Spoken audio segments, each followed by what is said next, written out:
rendons gloire à Jésus-Christ. En lui, pour lui, tout fut créé. Image du... Voilà, je vous invite à fermer les yeux, à prier avec moi pour cette parole qui sera prononcée aujourd'hui. Seigneur, notre Dieu, notre Père, nous voulons remettre ces instants entre tes mains. Te demander, Seigneur, par ton esprit, d'ouvrir notre intelligence, d'ouvrir nos yeux, nos cœurs, Seigneur, afin de comprendre exactement ce que tu attends de nous dans ici le travail que ton serviteur a préparé. Que nous tous, Seigneur, ici, puissions comprendre, mais aussi mettre en pratique, Seigneur, ce qui sera partagé. Nous faisons confiance en toi, en ta grâce, en ton esprit, en ta force et ton amour, Seigneur, pour tous les jours nous donner la force suffisante de te suivre. Que ton nom soit béni, Seigneur. Bénis notre assemblée. Amen.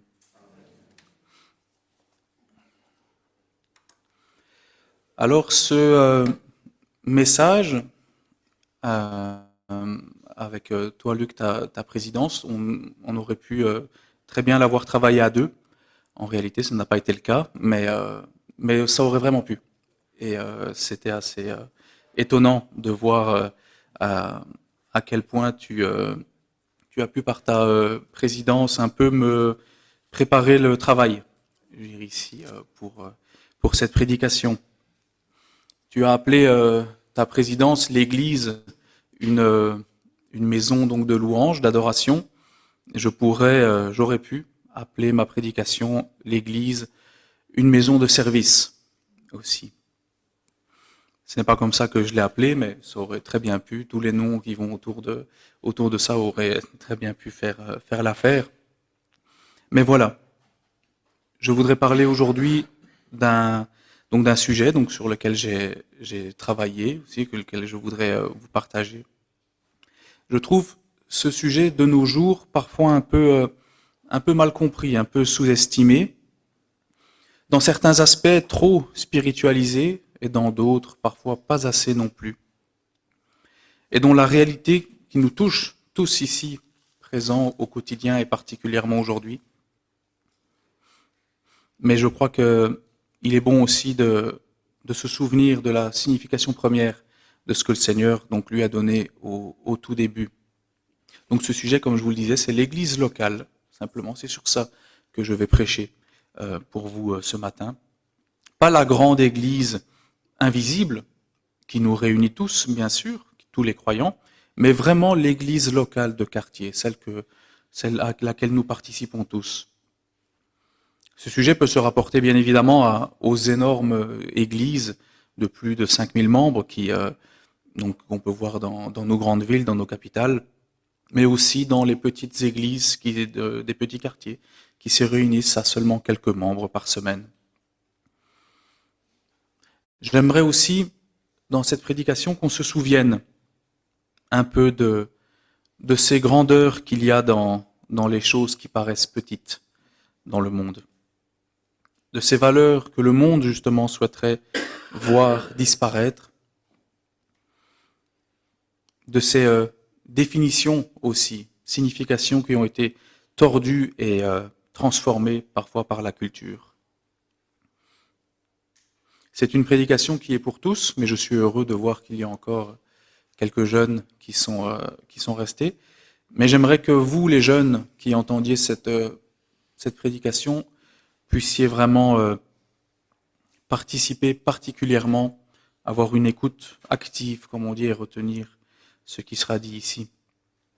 Le monde, particulièrement pour vous, souhaite vous faire perdre les notions de valeur, de sagesse, d'honneur, de foi. Et souhaite aussi voir disparaître la notion d'appartenance. Ce monde souhaite vous voir déracinés, perdus, comme exilés dans un pays lointain, sans racines ni avenir. Et je vous le dis tout de suite, ce n'est pas ce que le Seigneur a prévu quand il a créé son Église, son assemblée dans sa nouvelle alliance.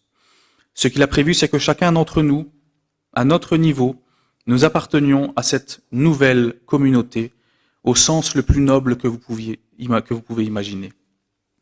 que nous vivions chacun les uns pour les autres, donnant nos vies pour nos amis, en sachant que nous sommes aimés, respectés, mais aussi que si nous tombons, il y aura quelqu'un pour nous aimer, nous prévenir, nous relever, nous encourager et continuer à vivre dans la communion les uns avec les autres. J'aimerais que vous prêtiez aussi attention aux différents termes que j'utiliserai. Des valeurs qu'on pourrait aujourd'hui imaginer, des valeurs un peu chevalières, des hommes forts, des vieillards grisonnants, pleins de sagesse, des jeunes femmes pleines de foi. Car ces valeurs sont en réalité encore présentes aujourd'hui. Et ce sont là justement les valeurs que le Seigneur a voulu nous transmettre pour que nous puissions justement les mettre en pratique et ainsi grandir dans notre communauté. La présidence de Luc, c'était en quelque sorte, vous savez, le Seigneur nous a donné ce commandement à continuer à suivre, c'est tu aimeras ton Dieu de tout ton cœur, de toute ta force, de toute ta pensée. Et voici celui qui vient juste après et qui symbolisera ma prédication, c'est « Et ton prochain comme toi-même », celui qui va avec celui-ci. Je ferai donc ma prédication en 3 points. J'aborderai ce sujet donc à travers différents passages bibliques qui nous montrera ce que le Seigneur justement a prononcé de lui-même, de sa bouche, de ce que ses témoins, les apôtres aussi, ont pu partager sur ce sujet. Je vais faire ça en 3 points. Ces 3 points s'appelleront vision du monde, le ciel dans le monde et vision du ciel. Donc voilà, je vais vous poser une question ici simplement pour commencer, avant de lire certains passages. C'est pour le monde aujourd'hui. Vous partez tous, pour la plupart, au travail, vous avez des amis, vous avez des connaissances de la famille. Quelle vision ont les gens aujourd'hui de vous et de l'endroit où vous vous rendez le dimanche à l'église? Que voient-ils? Que comprennent-ils de ce que c'est que l'église aujourd'hui? Si quelqu'un veut répondre, vraiment? Pardon? Tu devrais. Mhm. Mhm.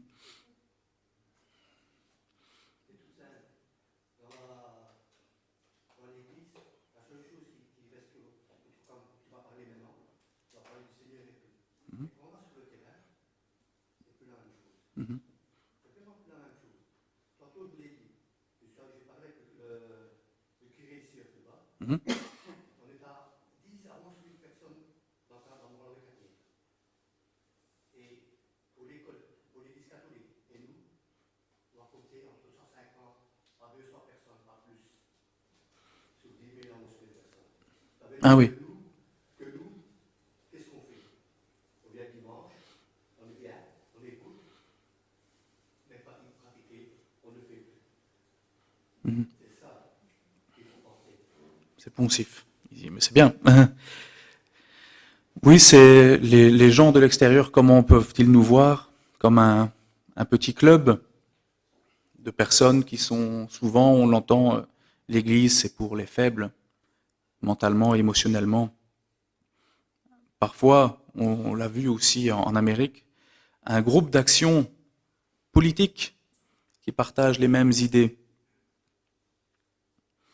Ou alors une association communautaire pour des personnes qui apprécient des vieilles chansons.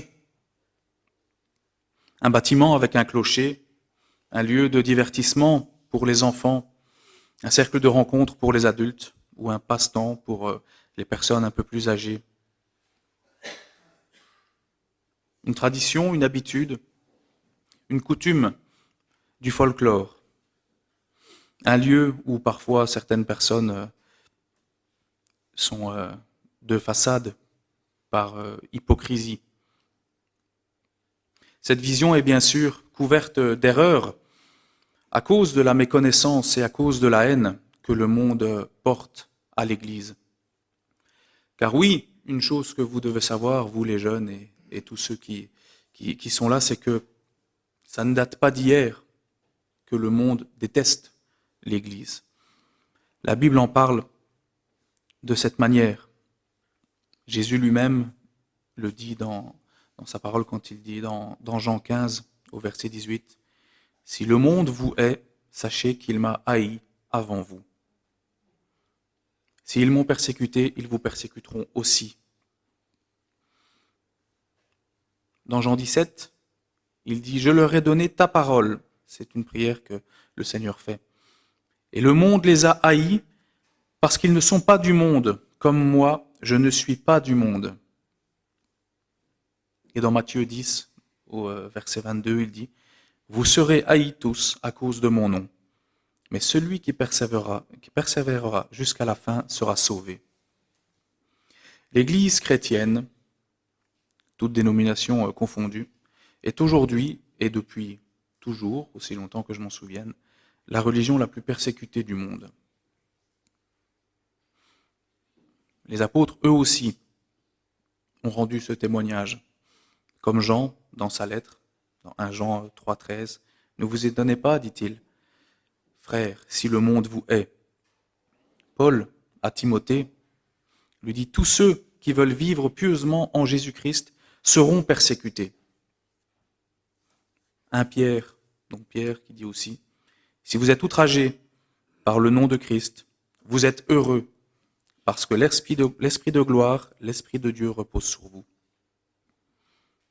Mais le Seigneur, à la fin, nous promet aussi, par la plume de Jean, dans Jean 16, 33, « Je vous ai dit ces choses afin que vous ayez la paix en moi. Vous aurez des tribulations dans le monde, mais prenez courage. Moi, j'ai vaincu le monde. »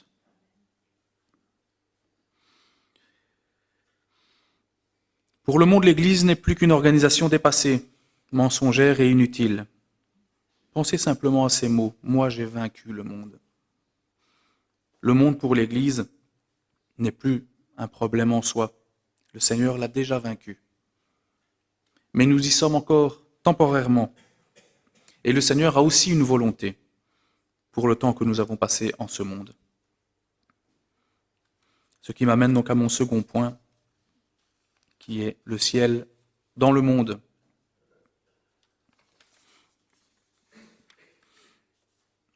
On en a parlé tout à l'heure, et je me souviens encore de ces mots que Ruben nous a dit il y a fort longtemps maintenant. Qu'est-ce que c'est l'Église pour vous? Pour le monde. On a vu que c'était quelque chose d'haïssable, de dépassé, de vieux. Mais pour nous, c'est Ruben qui m'a dit la première fois, c'est une famille de familles, et tu l'as dit encore tout à l'heure. C'est une famille de familles qui se réunit.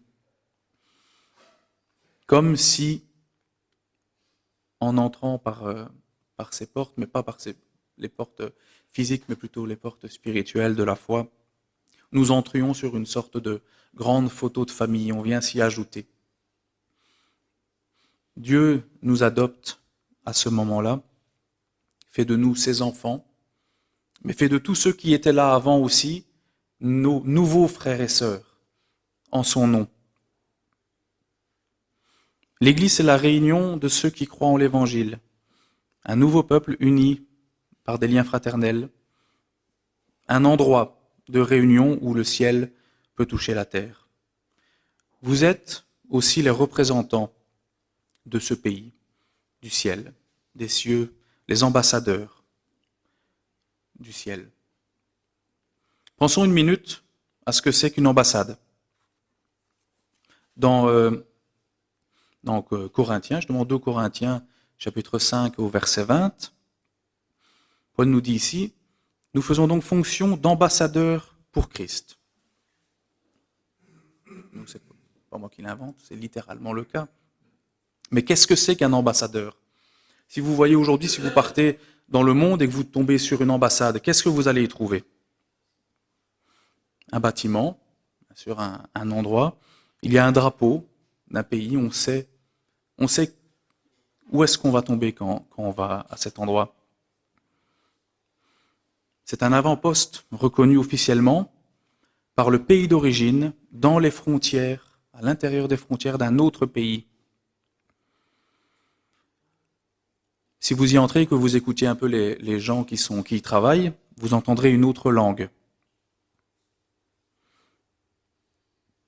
Il y a aussi à l'intérieur de ce petit terrain, parce que c'est très délimité, mais à l'intérieur, c'est les lois de l'autre pays qui s'appliquent. Ce ne sont plus les lois de l'extérieur quand on passe les portes. Il y a une autre culture dans cet endroit. Il y a, si on peut participer parfois à des dîners à l'intérieur, vous goûteriez probablement aussi la nourriture qui est de l'autre pays, pas du pays au moment où vous sortez par la porte. Et si vous arrivez aussi à vous introduire dans les bureaux, vous entendriez aussi parler des affaires peut-être tenues un peu en secret du pays d'origine. De même, l'Église aussi est l'ambassade du ciel sur la terre. On y entend parler le langage du royaume. On entend foi, amour, pardon, louange. On y apprend la culture de ce royaume, l'humilité, la sainteté, le service. Et on y goûte aussi une autre nourriture, la nourriture du royaume, la parole de Dieu, la communion fraternelle et, comme on vient de le partager, le pain et le vin.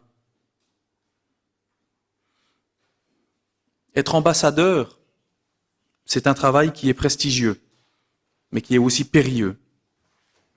On doit y traiter avec le pays dans lequel on est, mais on porte aussi la responsabilité et l'image de celui qu'on représente.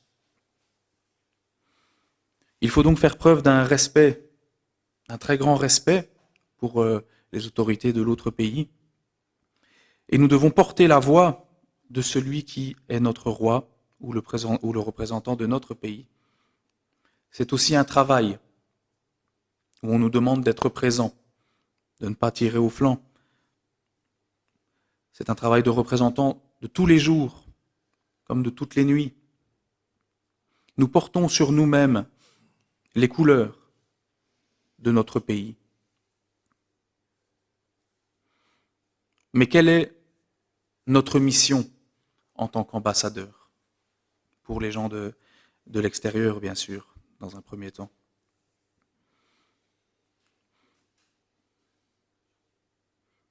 Le Seigneur nous a laissé assez bien de messages, assez bien de commandements pour nous dire quel sera notre travail. Et un de ceux que j'aime le plus partager, c'est c'est sur les dernières paroles de Jésus dans Matthieu, quand il dit, juste avant de remonter au ciel, « Allez et faites de toutes les nations des disciples, les baptisant au nom du Père, du Fils et du Saint-Esprit, et enseignez-leur à observer tout ce que je vous ai prescrit. » Pierre nous dit dans sa lettre, dans 1 Pierre 2,12, « Que vos œuvres soient bonnes parmi les païens, pour qu'ils glorifient Dieu. » Matthieu nous dit, « Vous êtes la lumière du monde. » Par sa plume. Paul nous redit ici, dans Romains, « Ne vous conformez pas au siècle présent. » Jacques nous dit aussi, « L'amour du monde est inimitié contre Dieu. » Dans Philippiens, chapitre 2, verset 14, on dit « Soyez irréprochables au milieu d'une génération corrompue, comme des flambeaux dans le monde. » Et dans les actes, on nous promet de recevoir une puissance pour faire cela. Le Seigneur ne nous laisse pas seuls pour accomplir toutes les choses qu'il nous demande de faire. La mission d'un ambassadeur réclame une fidélité totale. On ne peut pas s'imaginer un représentant d'un autre pays sortir donc, disons, de l'ambassade pour traiter de choses avec un pays qui serait ennemi, se mettre à être transformé, à oublier la langue même de laquelle son pays parle, oublier son roi. Il se comporte comme les autres. En quoi est-il encore aujourd'hui l'ambassadeur de son pays s'il travaille ainsi? L'Église est le seul lien qui existe dans tout l'univers entre le ciel et la terre. L'unique. Si vous commencez à vous couper de ce lien, en faisant comme tout le monde, combien de temps pensez-vous qu'il vous faudra pour vous aussi revenir à ce que vous étiez avant? Comment appliquer les concepts, la culture, comment manger la nourriture, comment entendre la voix de son roi si on quitte notre ambassade?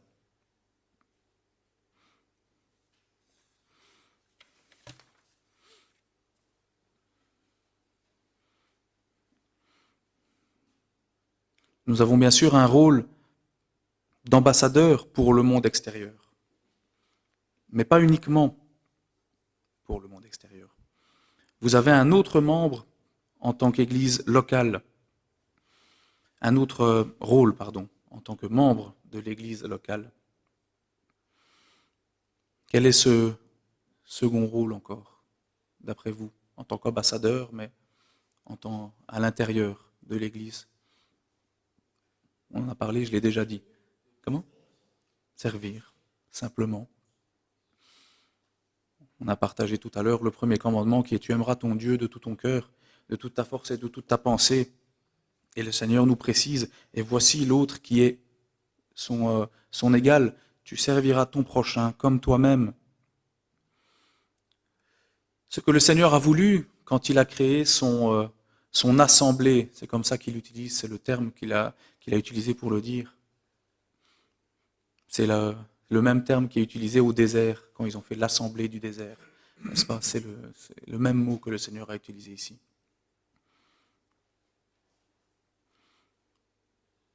On pense souvent que le rôle principal du chrétien, en tant qu'ambassadeur, c'est l'évangélisation. Il est vrai, c'est son travail, c'est ce que le Seigneur a demandé. Mais comme je disais, cet autre commandement que le Seigneur nous laisse est lui aussi l'égal du premier. On veut bien sûr évangéliser parce qu'on veut que d'autres personnes connaissent le Seigneur. On sait le bonheur que ça apporte. On sait la paix que ça nous donne de se dire qu'au final on peut mourir ici. Le Seigneur nous a promis quelque chose, il nous a promis la vie éternelle.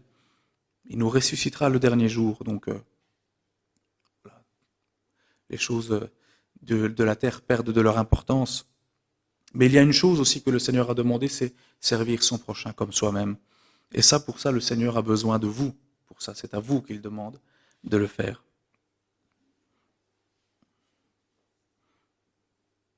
Qui est votre plus proche prochain?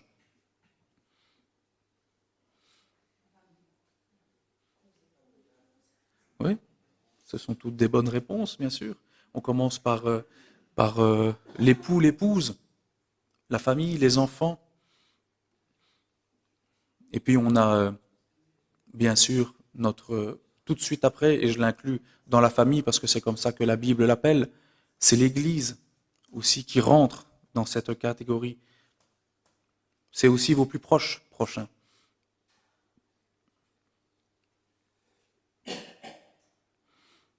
L'Église mérite votre plus grande attention.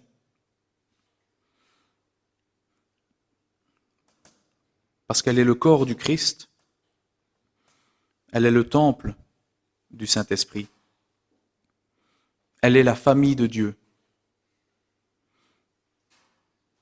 Toute la Trinité réunie dans ce même lieu. C'est le seul témoignage vivant que nous pouvons montrer du ciel dans le monde. Voici quelques passages que je voudrais vous partager à ce sujet. 1 Pierre 4,10 qui dit « Comme de bons dispensateurs, mettez au service les uns des autres le don que vous avez reçu. » Vous avez été sauvés. C'est un fait, c'est merveilleux. Et le Seigneur doit recevoir toute la gloire et toute la louange pour ça. Mais en même temps, vous avez reçu quelque chose de plus. Un don qui vous a été donné et qui n'est pas donné pour rester à votre propre service. Un don qui vous a été donné pour la personne à côté de vous, en face ou derrière, qui est là aujourd'hui. Paul, dans Corinthiens, nous dit « Il y a plusieurs dons, mais il y a un seul corps. Et c'est pour ce corps que vous êtes appelés aussi à travailler. » Vous connaissez le passage qui dit qu'il n'y a aucun membre du corps qui doit être laissé pour compte. Tous les membres ont leur utilité. Tous les membres, toutes les pierres de ce temple sont vitales pour le temple. Ce que vous avez reçu, il faut le donner. L'Église en a besoin. L'Église a besoin que chacun d'entre vous puisse trouver en elle ou demander à ceux qui sont autour de vous pour savoir qu'est-ce qui vous a été donné de savoir-faire, qu'est-ce qui est bon. Et donnez-le parce que vraiment, l'Église en a besoin. L'Église a aussi été créée pour être sainte et pour être pure. Dans 1 Pierre, au chapitre 1, au verset 15, il nous dit « Soyez saints dans votre conduite ». Éphésiens 4 nous dit « Professez la vérité dans l'amour pour grandir en Christ ».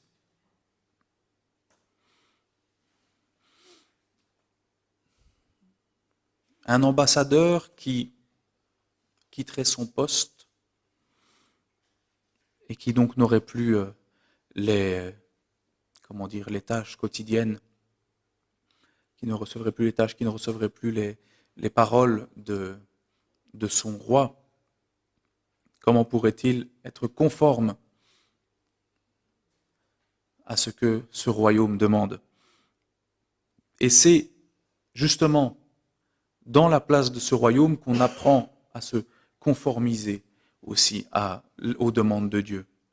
Car oui, il y a une demande de la part de Dieu, une demande de sanctification, une demande de sainteté. Mais bien que l'on peut aussi avoir sa Bible chez soi, bien que l'on puisse aussi l'étudier et la travailler, c'est aussi au contact de son prochain, qui a lui aussi le Saint-Esprit, qui a lui aussi reçu ce don, qui a lui aussi la sagesse de savoir certaines choses qui peuvent peut-être vous toucher ou être à votre propos. C'est aussi comme ça qu'on s'aiguise et qu'on commence à avancer dans la sainteté, dans la sanctification.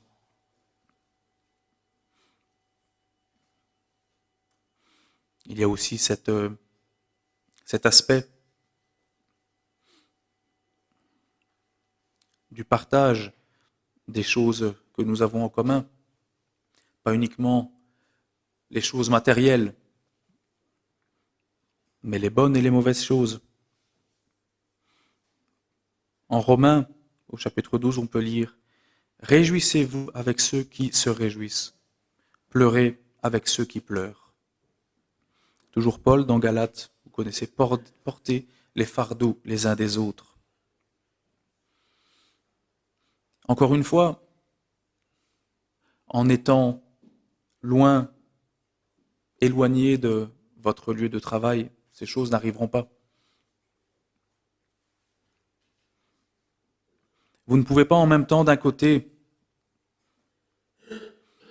et ça peut arriver pour des bonnes ou des mauvaises raisons, mais vous ne pouvez pas en même temps d'un côté, on ne peut pas se plaindre comme quoi peut-être l'Église ne fait pas son travail de manière convenable, mais en même temps de ne pas être à portée de cette Église qui pourrait, elle aussi, nous toucher.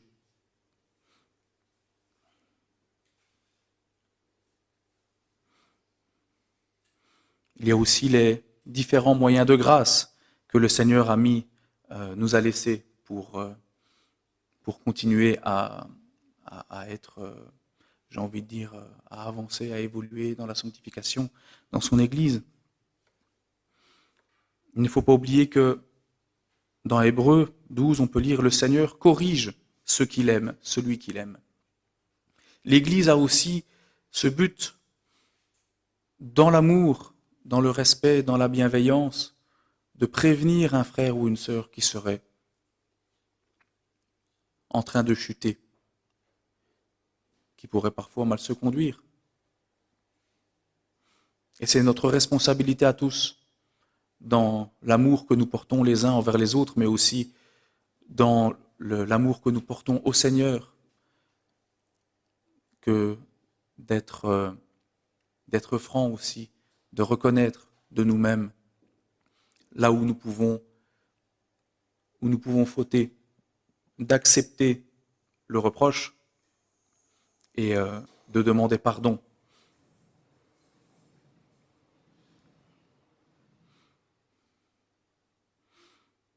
Le Seigneur corrige celui qui l'aime, pas celui qu'il l'aime lui, mais celui que Dieu aime. Celui que Dieu aime trouvera la correction aussi, parce que c'est le but, c'est d'avancer dans la sanctification. Et si vous aimez le Seigneur, si le Seigneur vous aime, ne rejetez pas ce qu'un frère ou une sœur pourrait vous dire.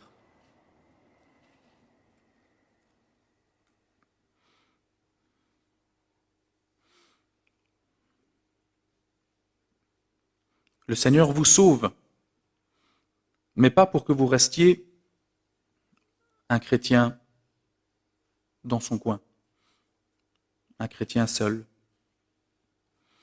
Vous êtes appelés à servir parce que le Seigneur vous a donné un don qui est utile à son Église, pas à vous seul. Vous êtes appelés à être saints et purs.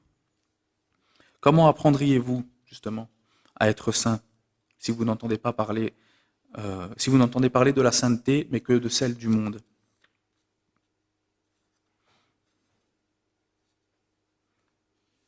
Le Seigneur nous appelle aussi à souffrir et à nous réjouir ensemble. Et on ne porte pas les fardeaux ni les joies de nos frères et sœurs en restant chez nous. Nous avons parlé du ciel dans le monde, de cette petite partie du ciel qui arrive ici. On entend parler le langage du ciel, on mange la nourriture du ciel. Mais il y a une autre chose aussi que je pense être utile de rappeler, c'est que le monde, lui aussi, veut tenter de conquérir ce ciel.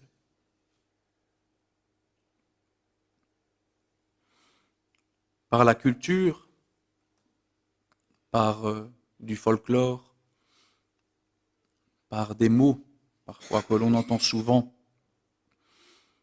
Le monde occidental a connu aussi un certain affaiblissement de son Église. Aujourd'hui, en tant que chrétien, il y a certains mots que le Seigneur a prononcés, que les apôtres ont professés, que l'on ne se permet plus de dire. Certaines choses, certains sujets qu'on ne se permet plus d'aborder.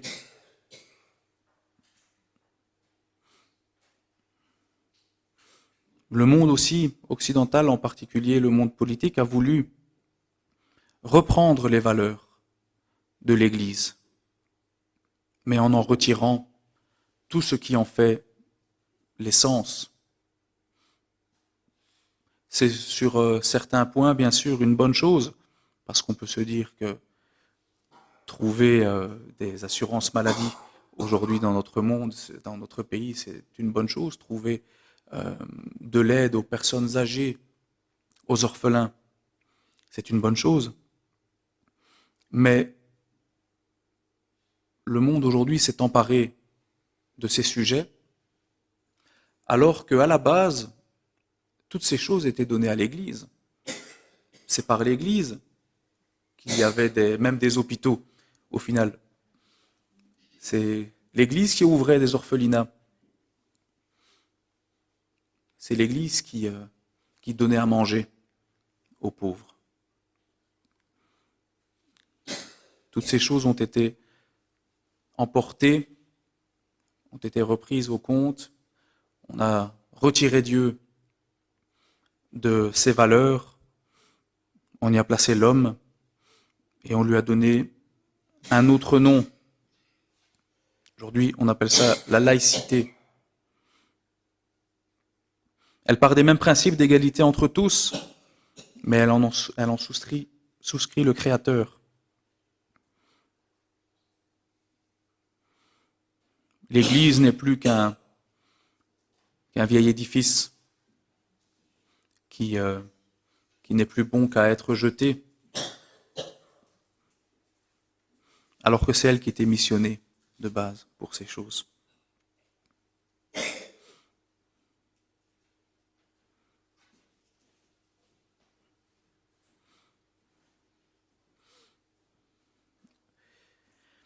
On va voir à l'extérieur même de nos églises aujourd'hui, on ne prend plus la peine d'essayer de trouver peut-être le réconfort, l'aide ou le besoin à l'intérieur, mais on va le chercher dehors. Mais le monde donc transforme les choses. Ce n'est plus de l'aide qu'on reçoit, on va avoir des coachs qui nous en apprennent plus sur comment être le plus heureux possible. Parce qu'après tout, on est les meilleurs, hein. On a tout ce qu'il faut en nous pour répondre à tous les besoins de notre vie. On est indépendant, on est fort. Et parfois, c'est vrai qu'on peut entendre parler du Christ dans ces milieux, mais comment apporter le péché à quelqu'un? Comment demander la repentance à une personne quand on lui a préalablement dit que c'était une personne géniale, qu'elle n'avait ni besoin au final de pardon parce que Dieu est amour. Et s'il est amour, il acceptera, il nous laissera un petit peu, il nous laissera faire ce qui convient pour notre cœur.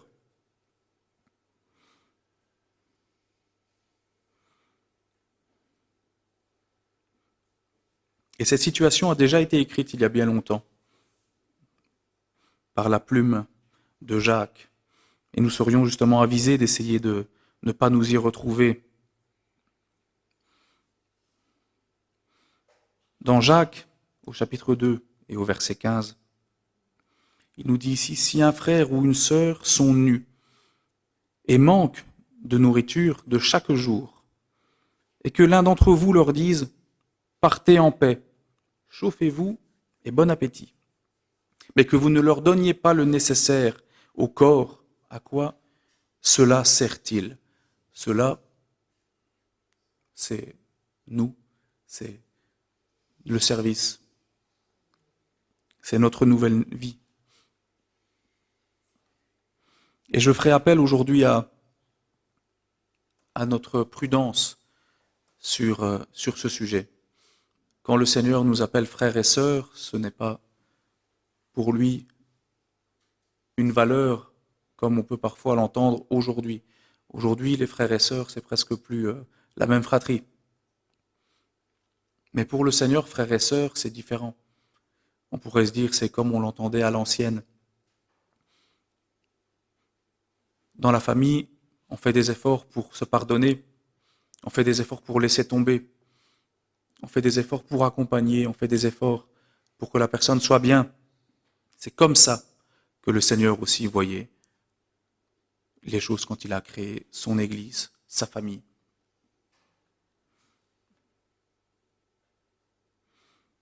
Et comme je disais, je veux faire appel à notre prudence à tous, parce que voilà aussi ce que le Seigneur a dit quand il était présent avec nous dans Matthieu, au chapitre 25 et au verset 34. Alors le roi dira à ceux qui seront à sa droite, « Venez, vous qui êtes bénis du Père, prenez possession du royaume qui vous a été préparé dès la fondation du monde, car j'ai eu faim, vous m'avez donné à manger. J'ai eu soif, vous m'avez donné à boire. J'étais étranger, vous m'avez accueilli. Nu, et vous m'avez vêtu. Malade, et vous m'avez visité. En prison, et vous êtes venus vers moi. » Et là, les gens ébahis qui sont là se disent, « Mais Seigneur, quand avons-nous fait toutes ces choses? Nous n'avons jamais fait ça. » Eh bien, en fait, le Seigneur, il dit, « Si, vous l'avez fait. Vous l'avez fait pour moi quand vous l'avez fait à l'un de ces petits, au moindre de ces petits. » Et au contraire, ceux qui arriveront devant Dieu et que le Seigneur leur dira, « Partez, vous qui êtes maudits », les paroles du Seigneur à ce moment-là, les paroles de ces personnes à ce moment-là sont, « Mais Seigneur, nous avons prophétisé en ton nom, nous avons fait des miracles, nous avons marché sur la terre en ton nom. » Et le Seigneur leur dira, « Allez-vous, éloignez-vous de moi. » Je ne veux pas mettre une charge excessive sur vos épaules sur le sujet, car je sais qu'il est parfois compliqué aussi de savoir exactement en quoi on peut être utile dans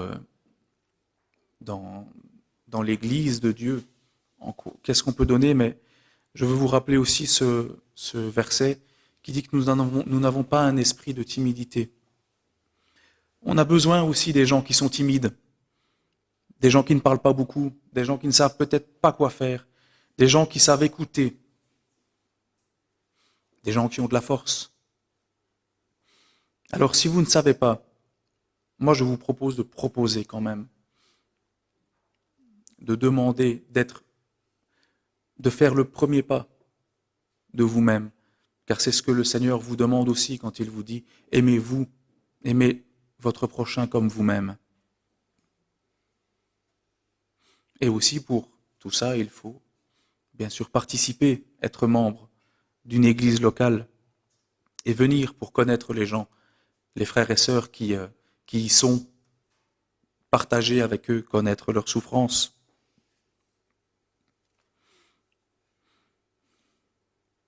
Troisième et dernier point que j'aborderai maintenant ce matin, c'est la vision du ciel. Comment notre Père qui est dans les cieux a-t-il imaginé l'Église quand il l'a créée? Ce n'est bien évidemment pas quelque chose que l'on rencontre à chaque fois qu'on rentre dans une église. On le sait, on fait tout ce qu'on peut, mais l'Église est sur terre encore imparfaite, bien imparfaite, et le restera jusqu'à la fin. Mais ce n'est pas une raison pour ne pas tendre à ce que le Seigneur a voulu pour son Église. Et pour tendre, il faut le savoir. Qu'est-ce que le Seigneur a voulu pour nous qui sommes aujourd'hui ses ambassadeurs, ses représentants, une nouvelle famille? Premièrement, quand le Seigneur a envoyé les apôtres pour faire des disciples, il a précisé quelque chose. C'est que lors du baptême, ils devaient être baptisés au nom du Père, du Fils et du Saint-Esprit. L'Église se base sur aussi le Dieu qui est trinitaire. Elle est fondée sur le Christ, qui est Fils de Dieu, né d'une vierge, sur sa vie, sur son sacrifice, sur sa résurrection et sur son ascension. Quand Pierre regarda le Seigneur qui lui avait posé la question « Qui dites-vous que je suis ?» et qui lui répondit « Tu es le Messie, tu es le Fils du Dieu vivant. » Il a dit « Voilà, sur cette pierre, je bâtirai mon Église. » C'est notre première pierre. Elle doit être fondée sur notre Dieu. Nous sommes adoptés par le Père, nous sommes la famille de Dieu, nous sommes co-héritiers du Christ. Nous sommes le temple du Saint-Esprit, ceux qui reçoivent en eux-mêmes toute la plénitude de Dieu.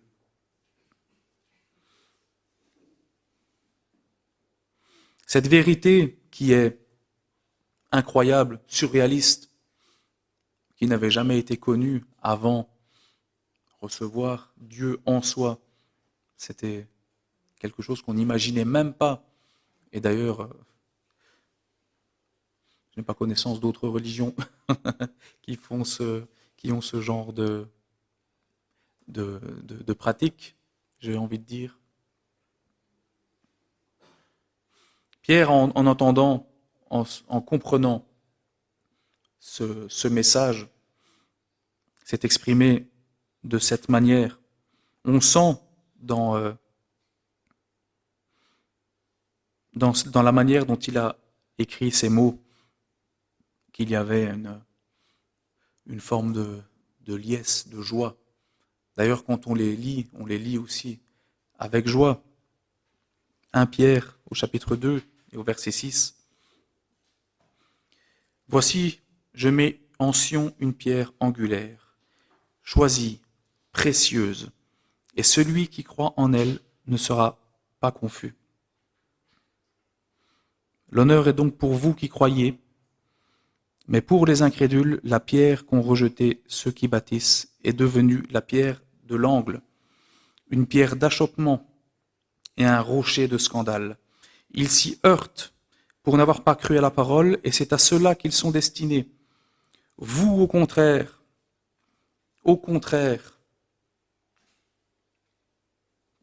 double polarisation totale, au contraire, vous êtes une race élue, un sacerdoce royal, une nation sainte, un peuple acquis, afin que vous annonciez les vertus de celui qui vous a appelé des ténèbres à son admirable lumière. Vous qui autrefois n'étiez pas un peuple, et qui maintenant êtes le peuple de Dieu, vous qui n'aviez pas obtenu miséricorde, et qui maintenant avez obtenu miséricorde.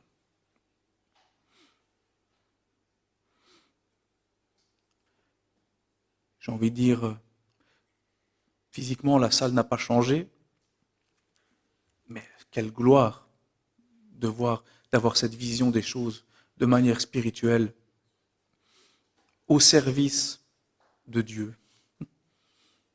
On partage entre nous les effets de la grâce qui nous a été donnée. Chacun entre nous. C'est Dieu qui agit à travers nous quand on veut être avec nos frères et sœurs, avec notre prochain et lui faire du bien. On est co-héritier du royaume, on est co-héritier aussi des effets de ce royaume.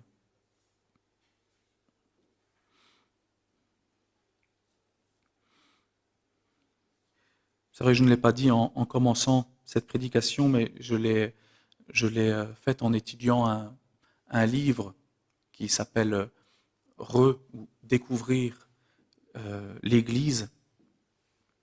Et dans ce livre, il y a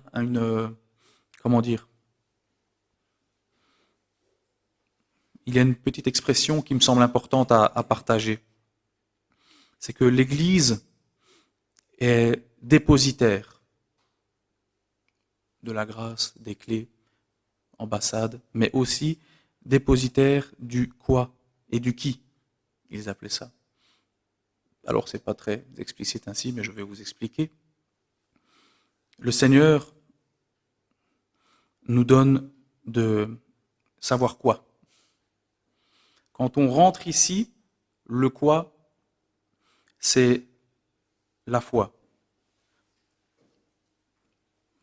C'est à nous aujourd'hui qu'il demande de connaître ce qu'est la foi, pour que quand un étranger rentre, il puisse savoir qu'est-ce que c'est que la foi. On est des prêtres qui, à force d'études de la parole, de prière, se penchent sur ce qu'est la foi. Et comment la confesse-t-on? Et le qui, c'est qui a confessé la foi que nous connaissons. Vous savez qu'aujourd'hui, il y a beaucoup de dénominations, mais la majorité des dénominations chrétiennes sont quand même toujours d'accord pour professer le Christ, le Dieu trinitaire, né d'une vierge. Voilà. On est d'accord là-dessus et c'est aussi sur quoi se base notre foi. Mais il y en a que ce n'est pas le cas. C'est à nous aussi de prendre garde, de prévenir aussi ceux qui sont égarés de ces choses.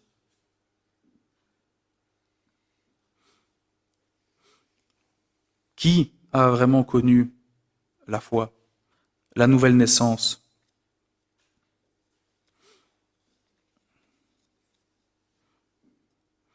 Le Seigneur nous demande d'être attentifs aussi sur cette situation.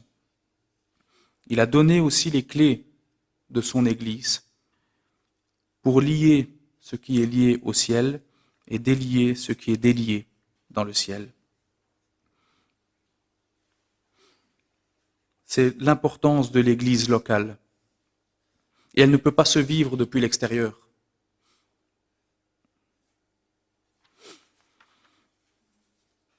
Vous avez entendu cette expression, vous l'avez déjà probablement entendu, c'est que un chrétien sans Église est un chrétien en danger.